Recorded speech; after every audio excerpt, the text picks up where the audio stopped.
Welcome back. Well, yes, indeed, we're going to go ahead and focus on that back and forth about the minimum wage. But 1981, it was just 125 naira? Oh, that was a lot. Then. How times fly. That was the Second Republic. Yeah? Yeah. And then, same 89, 90, you had 250 naira. And then, yeah. But then, look at that jump. Between 1989 and 1990. 3,000. And you want to first of all ask how many policies how has the economy fared? How many times has the naira been devalued before that? It wasn't any better because in 2000 and 2001, we then had 5,500 for state workers, 7,500 for the federal counterparts, and you know that's when that dichotomy, that component, that argument began. They thought, okay, well, states, federal. Do we take it out of the exclusive list and make it so that the states can decide to pay whatever they want? And the argument still resonates today because in 2011, of course, look at that big jump as well, 18,000. Because the workers actually stay in the same place. Whether you work for a state or federal government, you eventually go to the same market. So I'm sure that was one of the arguments that was put forward, and eventually they had to harmonize it. Yeah, because you know what we see with unions is when it comes to this kind of issues, whether it's state or federal, they think the lines are blurred. Because for ASU, remember when state governments thought, look, well, yes, you're ASU, you're negotiating for federal universities. Well, we're a state. So why should we be bound by what you agree with federal government? We are state, we are the visitors in that school. So it keeps going, keeps revolving. Right. But then in April this year, after so much back and forth, the president did sign that 30,000 naira minimum wage. It was signed into law after they had agreed. The executive had passed it on to the executive, and so... That's the National Assembly. Yes, National Assembly. Executive passed 27,000. Executive passed it in. So they eventually brought it back and it was signed. But then that back and forth concerning Nigerian Governors Forum, remember they had a little position at that time. Some talked about their capacity to pay. Did they pay 22,500? You know, calling it a baseline threshold. Was their point ignored at the time? Did they have adequate representation at the time? So has it come back to bite us in the bum, having gotten to where we are today? And how do we sort all of this out? Well, let's get to Abuja for some background and perhaps solutions proffered. Markwe.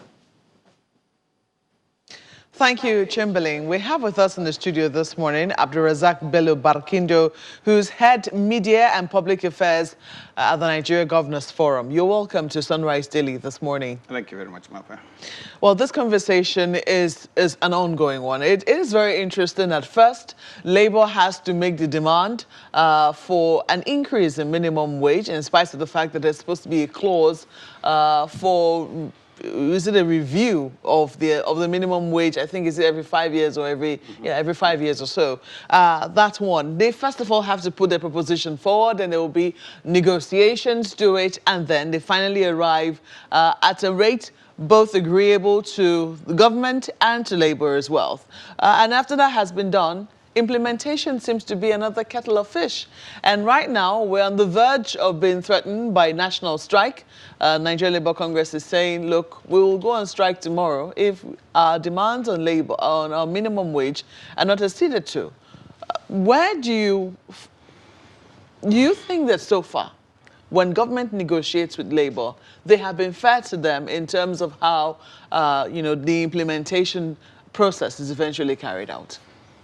First of all, let me say the implementation of the 30,000 naira minimum wage has not been an issue for governors. A lot of states have migrated to paying or to proposing to pay 30,000. And we have seen a very astronomical, rise in the number of states that are willing to pay 30,000. So implementation has not been a problem at the subnational level. The main problem today, as I see it, is maybe semantic, because the government is saying it's going to give 30,000 naira to the most vulnerable in society, while Labour is asking for a total salary review. So there has to be a communication gap to have brought us to this stage. Ordinarily, I think 30,000 naira for the most vulnerable would have been implemented without a problem.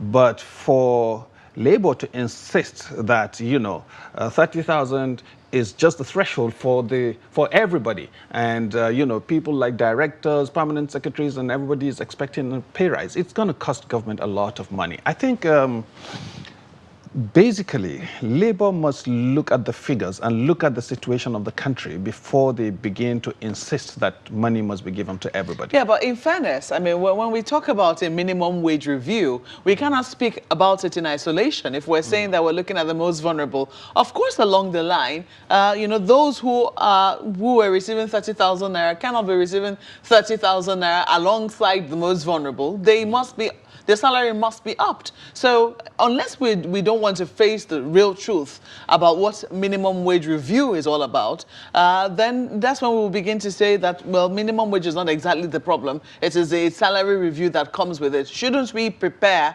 especially when the indicators, Labour makes a very strong case when they talk about level of depreciation of the dollar to the naira, when they also talk about petroleum price increase from 87 naira to 145 naira. Electricity tariff is being increased. VAT is also being increased.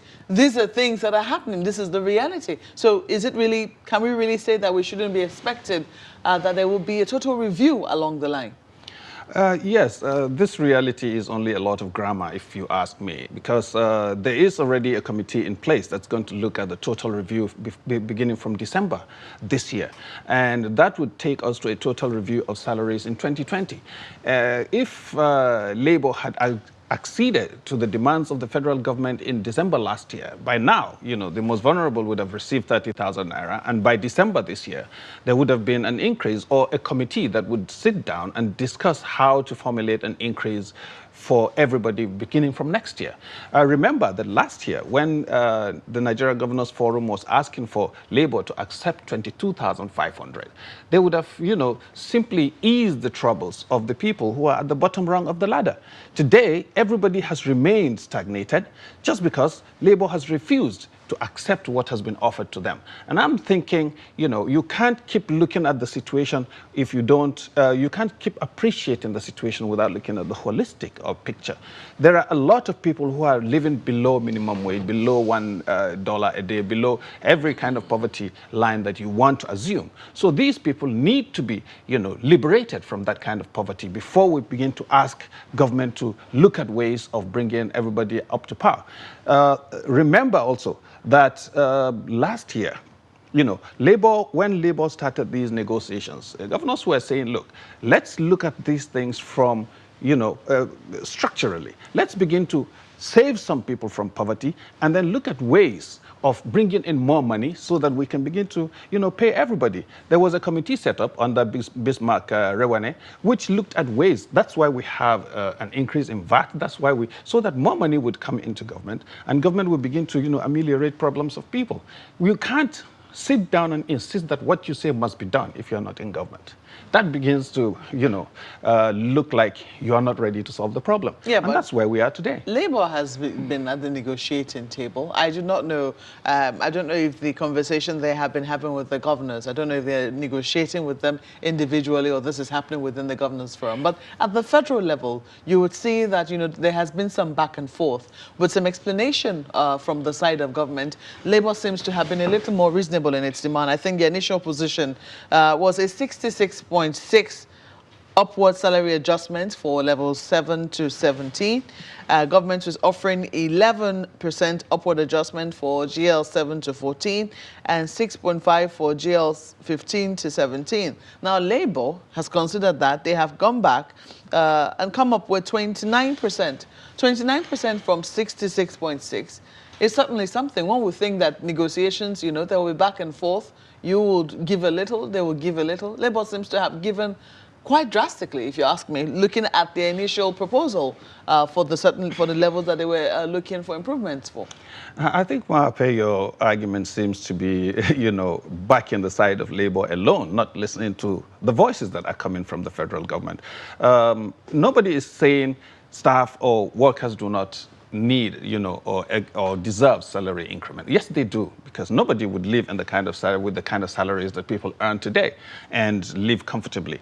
But the point is, we're talking about only a miniature fraction of Nigerians. There are a lot of Nigerians in the private sector. There are a lot of Nigerians who are also working on their own and trying to make a living out of, the situation that we find ourselves. I think when you negotiate, you need to look at the figures. You need to see where the people who are running the country stand. And by doing so, you begin to realize that government is saying, wait a little, let's try to manage this economy very well. Let's try to get more money into the system before we begin to, disburse to certain categories of people. Of course, you know very well that, like my chairman, Dr. Fahmy, used to say, responsibility is both ways. If you are demanding from government, you should begin to put in more. I believe that if more work is put into the country, more money will come in.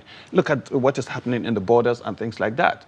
But if you insist that whether or not there's no money, you must pay this amount, it's going to be difficult for a resolution to come about.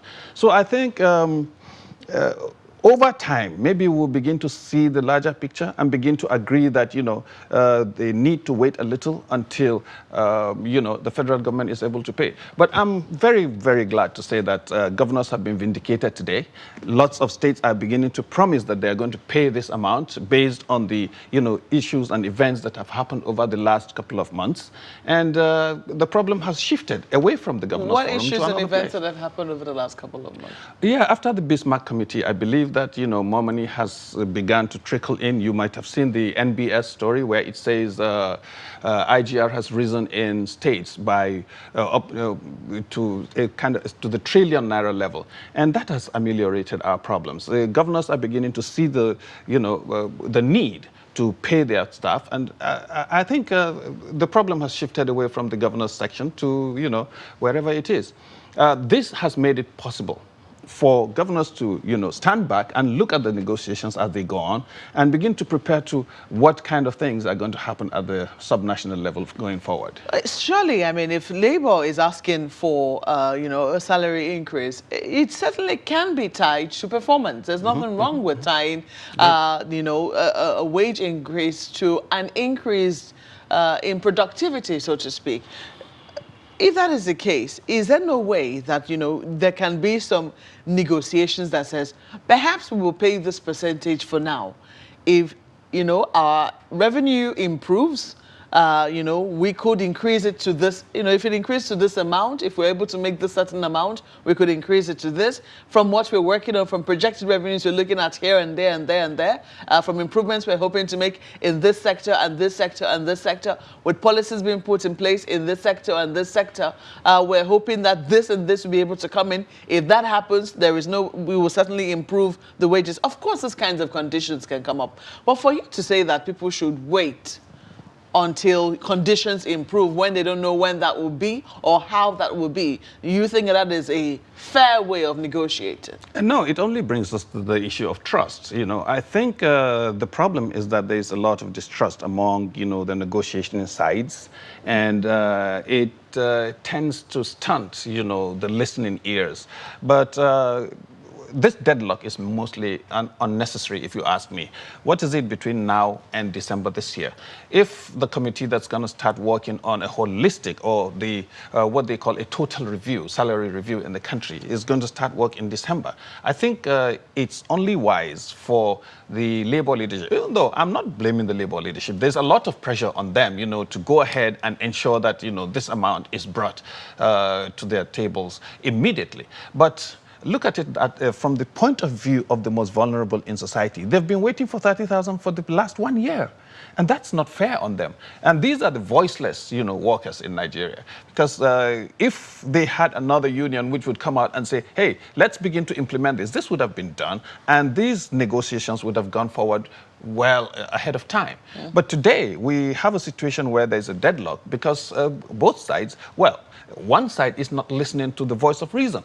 And this does not, Which side is that? I would think the Labour side is not listening. Because if it had listened, they would have accepted the 30,000 for the most vulnerable, and then waited for the negotiation to start in December, when government would begin to think of how it would bring in money to pay a total salary review for everybody. From what we understand, at least at the federal level, you can tell us what is happening in the states. We do know that at the federal level, levels 1 to 6 have already begun to earn the 30,000 naira minimum wage. What exactly is happening at the states?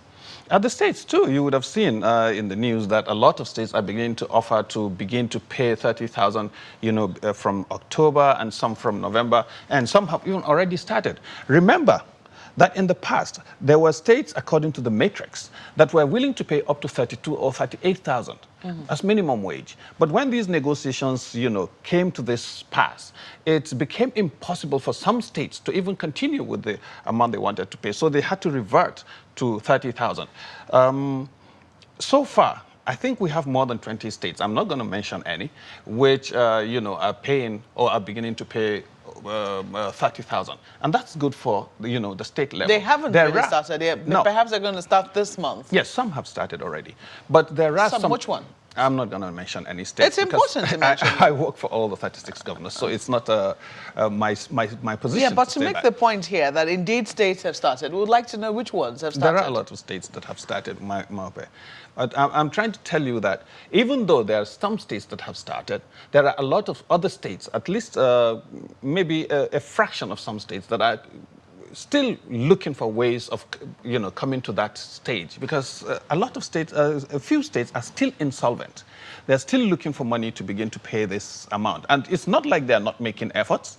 The new leadership is putting all structures together to assist the states that are insolvent to begin to pay the 30,000. So I think by the end of the year, or probably the first quarter of next year, all states would have been able to migrate to 30,000 per month. Okay, let's get a different perspective from Lagos now. Chamberlain. We've got Comrade Alade Lawal. He happens to be the General Secretary of the Joint Public Service Negotiating Council. He joins us on the line this morning. Good morning, and thank you for joining us today. Good morning, sir. It's my pleasure. Well, I believe you must have heard the comments of Mr. Dorozak here speaking about their concerns and what he thinks is going on and should happen. But let's get it from your perspective. What is the bone of contention here at the moment? Yeah, the bone of contention is very clear. Minimum wage was signed into law on the 18th of April 2019. And from 18,000 to 30,000, that's a percentage increase of 66.66%. And once you have that, formerly 18,000, level 1, step 1, now 30,000, the entire salary structure has been distorted. Ratio between minimum and maximum has been distorted. So that's why we are asking initially that give us 66.6% so that you can restore parity, you can restore relativity. But they said to throw the budget out of sync. The entire economy will be the worse for it. So when I said, okay, let's come down 50% for level 7 to 14, I haven't set to 1 to 6. Then 40% for level 15 to 17. They said, no, it's not possible. The entire country will be across in crisis. I said, okay. We come to 40, 30. Still they said no. We came to 35, 25. They said no. We came to 30, 25. They said no. So eventually we now say, okay, we can manage 29% for level 7 to 14. And 25% for level 15 to 17. And come to think of it, look at the salary structure. What is the financial implication of all these increases we are talking about? In some cases, it is just 11,000. I don't understand why we are rolling on this. It's a very simple thing. Comrade Lawal, you say simple, but many think not, because they first of all, they argue that, look, what is the essence of the minimum wage? Because you highlighted grade level 7 up until maybe 14, 17. But grade level 1 up till 6, who are at the bottom end of the ladder, are the most people who should be getting the utmost concern and ensure that we get them at least to ensure that they have some basic amenities that they can provide for themselves. So, but if you're talking up to 7 to 17, those are people who are earning far above the minimum wage. So they argue, shouldn't we be focusing on level 1 to 6 first, ensure that they are attended to across board, and then we come up to 17? No, understand what I'm saying. Salary structure is not something that you just pick and choose. It's a scientific thing. You have a salary structure in place. You have a ratio between the minimum and the maximum. It's a scientific thing globally. It's a global practice. So once you touch the minimum, you must do something. And then we have shown understanding. We have been very patriotic. We say, okay, we are ready to even alter the ratio between the minimum and maximum. Go and look at the entire globe. Once you do minimum, you do consequential adjustment. It is not a new thing. And some people are talking of what happened in 2011. And we quickly answer them that in 2011, there was a salary raise in 2010 of 53.37%. So when the minimum wage issue came in and 18,000 naira became the new one, people showed understanding. Mind you, what we are talking about, between that 2011 and now, they have devalued the currency. Formerly 150 naira at that time, it is 360 naira now. A percentage increase, assuming you are having $10 billion inflow revenue to government at $150, I mean naira to a dollar, you know the implication. At 360, that is extra naira of 210 naira for a dollar, which gives the government almost about 2.1 trillion.